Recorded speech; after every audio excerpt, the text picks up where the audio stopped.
Good evening friends, happy new year to all of you. आज हम अपने psychology के सेकंड क्लास में साइकोलॉजी के स्कूल के बारे में बात करेंगे। मनोविज्ञान के संप्रदायों की बात करते हैं।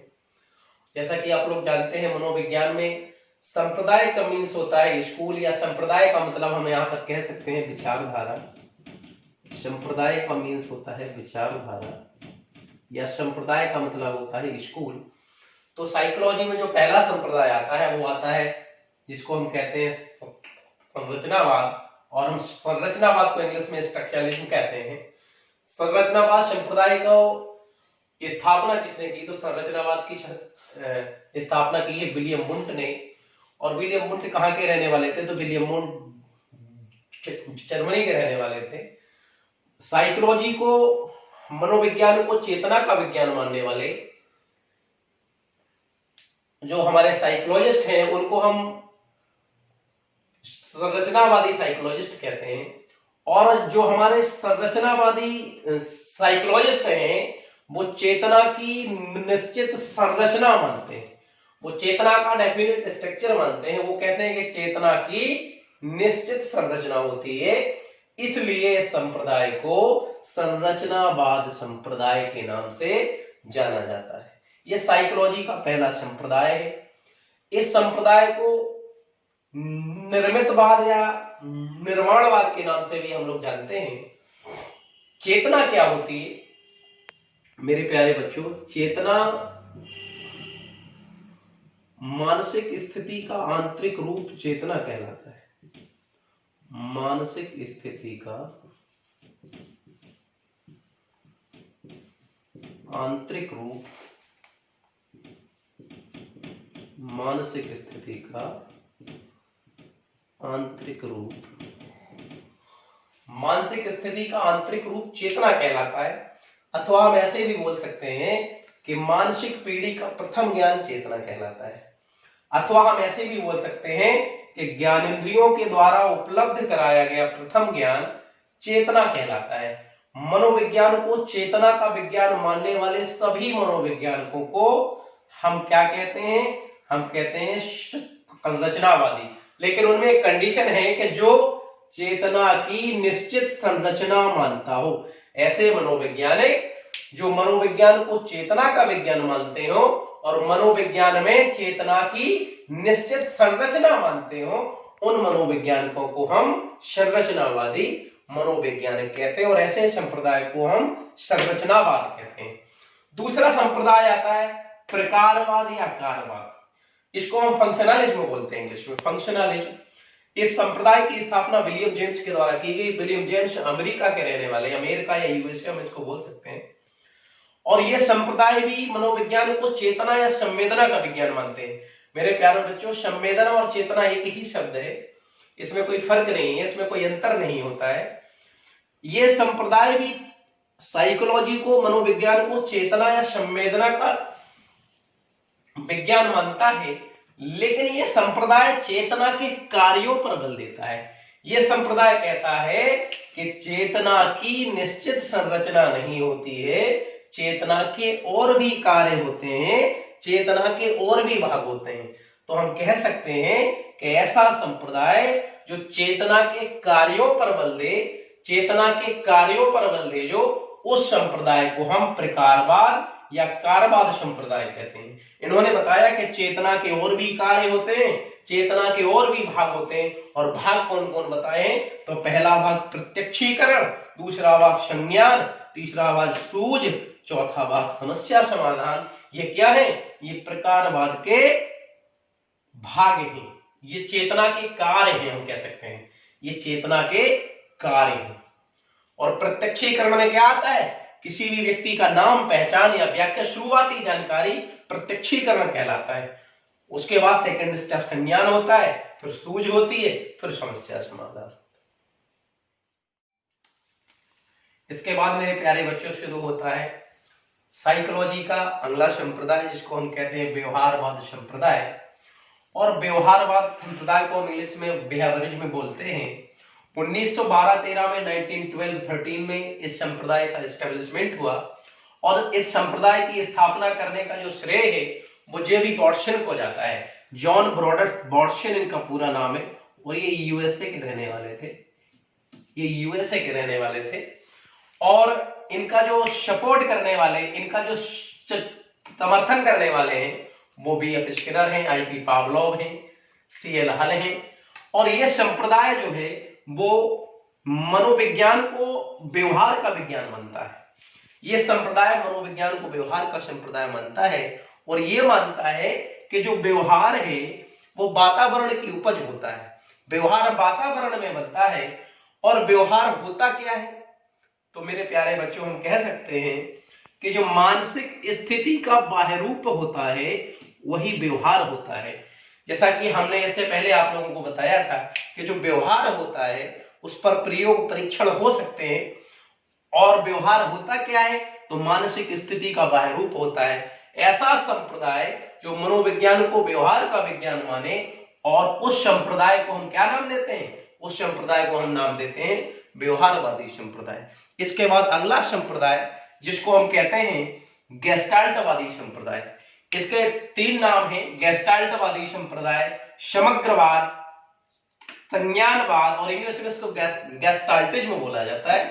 गेस्टाल्ट जर्मन भाषा का शब्द है और गेस्टाल्ट का मतलब होता है पूर्ण आकार।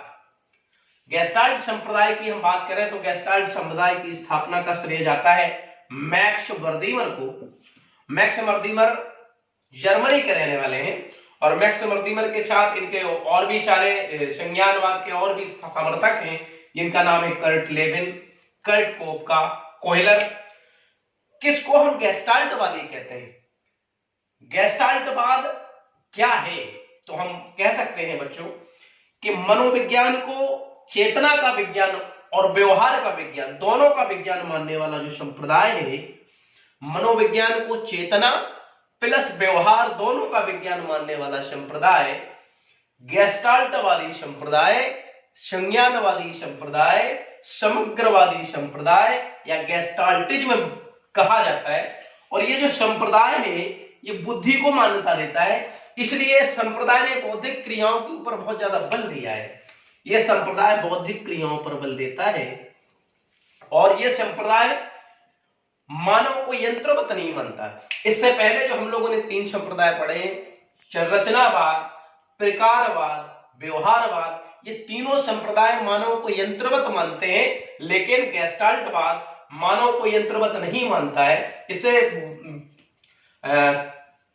कैसे क्वेश्चन पूछे जाते हैं? तो इससे ऐसे क्वेश्चन पूछे जाएंगे कि मनोविज्ञान को चेतना प्लस व्यवहार दोनों का विज्ञान मानने वाले संप्रदाय को हम क्या नाम देते हैं? तो उसको गेस्टाल्टवाद नाम देते हैं। गेस्टाल्टवाद संप्रदाय की स्थापना किसने करी थी? तो मैक्स वर्दीमर ने करी थी। इनके जो सपोर्टर थे वो कौन थे? कर्ट लेविन थे, कर्ट कोपका थे, कोहलर थे। तो ये सारे हमारे 4 संप्रदाय हुए। अभी इसके बाद हम आप लोगों को 2 संप्रदाय और करेंगे डिस्कस। अभी हम आपको 2 संप्रदाय डिस्कस करते हैं।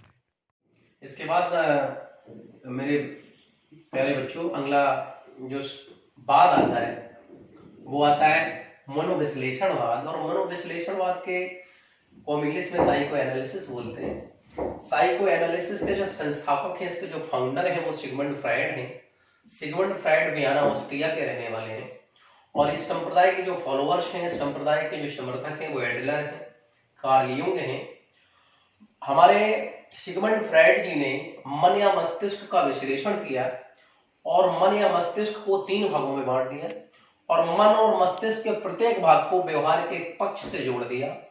और इन्होंने कौन कौन से मन बताए हैं? तो इन्होंने एक अचेतन मन, अनकॉन्शियस माइंड, दूसरा अर्धचेतन मन, सबकॉन्शियस माइंड, और नेक्स्ट इन्होंने बताया है चेतन मन, कॉन्शियस माइंड।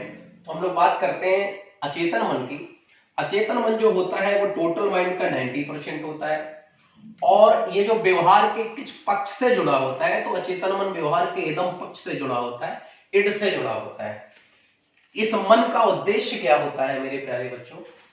इस मन का उद्देश्य होता है आनंद की प्राप्ति करना। काम चाहे जैसा भी हो, उस कार्य को करने में आनंद की प्राप्ति होनी चाहिए। ये मन, इसलिए हम इस मन को आनंदवादी मन, सुखवादी मन भी बोलते हैं। ये मन आनंद के नियम पर कार्य करता है, आनंद के नियम पर ये वाला मन कार्य करता है, इसलिए हम इसको आनंदवादी मन भी बोलते हैं, तार्किक मन भी बोलते हैं इस मन को। और विद्यार्थी जीवन के लिए आवश्यक मन होता है। कभी अगर क्वेश्चन पूछा जाए कि किस मन को आनंदवादी मन बोलते हैं, तो अचेतन मन को हम आनंदवादी मन बोलते हैं। कभी पूछा जाए कि किस मन का उद्देश्य आनंद की प्राप्ति करना होता है, तो अचेतन मन का उद्देश्य आनंद की प्राप्ति करना होता है। विद्यार्थी जीवन के लिए आवश्यक मन होता है, ये तार्किक मन होता है। अगर आप मैथमेटिक्स सॉल्व करते हैं, आप रीजनिंग सॉल्व करते हैं, तो कौन सा मन कार्य करेगा? तार्किक मन कार्य करेगा। स्टूडेंट जीवन के लिए जब आप लोग जब पढ़ाई करते हैं तो अचेतन मन ही आपको काम में आता है। और बेटा ये वाला जो मन होता है, ये मन जन्मजात होता है, बाय बर्थ आपको मिलता है, अर्जित नहीं होता। ये मन कैसा होता है? ये मन होता है जन्मजात। ये भी बहुत इंपॉर्टेंट पॉइंट है। हमारी जो भावनाएं होती हैं, हमारे जो संवेग होते हैं, हमारी जो मूल प्रवृत्ति होती है, वो इसी भाग के पार्ट होते हैं, इसी भाग के पार्ट हैं। हमारी जो दमित इच्छाएं हैं, यौन ऊर्जा है, हमारी जो अनैतिकता है, हमारे जो असामाजिकता है, ये सारे हमारे इसी मस्तिष्क की उपज होती हैं, हम कह सकते हैं। तो भावना क्या होता है बेटा? भावना तो हम कह सकते हैं भावना क्या है? तो विचारों का जो आंतरिक रूप होता है बेटा, वो भावना कहलाता है। और संवेग क्या होता है? विचारों का बाह्य रूप संवेग कहलाता है। मूल प्रवृत्ति क्या होती है? तो बेटा विचारों का जो कार्यात्मक रूप होता है, उसको हम मूल प्रवृत्ति बोलते हैं। अगला मन हम स्टार्ट करते हैं। अगला मन है, इसके बाद बच्चों सिगमंड फ्रायड ने दूसरा जो हमारा मन का जो प्रकार बताया है, वो अर्धचेतन मन है। इंग्लिश में इसको हम सबकॉन्शियस माइंड बोलते हैं। कुल मस्तिष्क का कितने प्रतिशत? तो इन्होंने बताया कि इस मस्तिष्क का कोई हिस्सा नहीं होता है, यानी कि वो 0% होता है। और व्यवहार के किस पक्ष से जुड़ा होता है? तो ये अहम से जुड़ा होता है, ईगो से जुड़ा होता है। यानी कि हम जिस विषय वस्तु को याद करते हैं, और याद करने के बाद जब हमारी भूल जाती है वो विषय वस्तु, तो वो इस मस्तिष्क का पार्ट बन जाती है। ये मन अर्जित होता है, और ये मन वास्तविकता के नियम पर कार्य करता है। हम आपको ऐसे कह सकते हैं, जैसे कंप्यूटर में बेटा रिसाइकिल बिन होता है। कोई भी चीज जब आप अपने कंप्यूटर सिस्टम से डिलीट कर देते हैं, तो वो रिसाइकिल बिन में चली जाती है। ठीक इसी प्रकार से जो विषय वस्तु हम भूल जाते हैं, वो हमारे अर्धचेतन मन में चली जाती, सबकॉन्शियस माइंड में चली जाती है, और ये व्यवहार के अहम पक्ष से जुड़ा होता है। और तीसरा जो सिगमंड फ्रायड ने प्रकार बताया है मन का, वो चेतन माइंड बताया है, कॉन्शियस माइंड बताया है। और कॉन्शियस माइंड व्यवहार के किस पक्ष से जुड़ा होता है? तो बेटा ये परम अहम या ये सुपर ईगो से जुड़ा होता है। और टोटल माइंड का कितना प्रतिशत होता है? तो 10% होता है। और ये मन नैतिकता के नियम पर कार्य करता है। ये जो मन का प्रकार है, ये जो मन है, ये नैतिकता के नियम पर कार्य करता है। और ये मन भी अर्जित होता है। इस मन का विकास भी जन्म के बाद धीरे धीरे विकास के क्रम के साथ हमारा होता रहता है। और इस मन को हम यथार्थवादी मन, आदर्शवादी मन, नैतिक मन, आध्यात्मिक मन भी बोलते हैं। कोई भी किसी भी व्यक्ति में जो सामाजिकता होती है, वो चेतन मन के कारण ही होती है। किसी भी व्यक्ति में जो नैतिकता होती है, किसी भी व्यक्ति में जो आध्यात्मिकता होती है, उसके पीछे कौन सा मन कार्य करता है? चेतन मन कार्य करता है। ये कहते थे सिगमंड फ्रायड। तो हम कह सकते हैं कि मन या मस्तिष्क को तीन भागों में बांटा सिगमंड फ्रायड ने, और प्रत्येक मन या मस्तिष्क को व्यवहार के पक्ष से जोड़ा। प्रत्येक दिन हम कह सकते हैं बेटा, किसी भी व्यक्ति के माइंड में प्रत्येक दिन जो 70 के थॉट आते हैं, और इस 70 के थॉट में ज्यादातर जो थॉट होते हैं, 90% जो थॉट होते हैं, वो थॉट नेगेटिव होते हैं, वो थॉट नेगेटिव ही होते हैं। तो हम कह सकते हैं बच्चों कि कोई भी व्यक्ति के अंदर जो सामाजिकता है, उसके पीछे चेतन मन होता है। और किसी भी व्यक्ति में जो असामाजिकता होती है, उसके पीछे हम कह सकते हैं कि अचेतन मन होता है। तो ये सारी बातें हमको किसने बताई? सिगमंड फ्रायड ने बताई। तो ये हमारा मनोविश्लेषण भाग यहीं पर खत्म होता है। और अगला हम आप लोगों को नेक्स्ट जो बात पढ़ाने जा रहे हैं, नेक्स्ट जो स्कूल पढ़ाने जा रहे हैं, उसका नाम है बेटा मानवतावाद। इसके बाद बेटा शुरू होता है अगला संप्रदाय, और जिस संप्रदाय को हम कहते हैं मानवतावाद संप्रदाय, इंग्लिश में इसको ह्यूमनिज्म बोला जाता है। और इस संप्रदाय के जो संस्थापक हैं वो अब्राहम मैस्लो हैं। और अब्राहम मैस्लो कहाँ के रहने वाले हैं? तो अब्राहम मैस्लो यूएसए अमेरिका के रहने वाले हैं।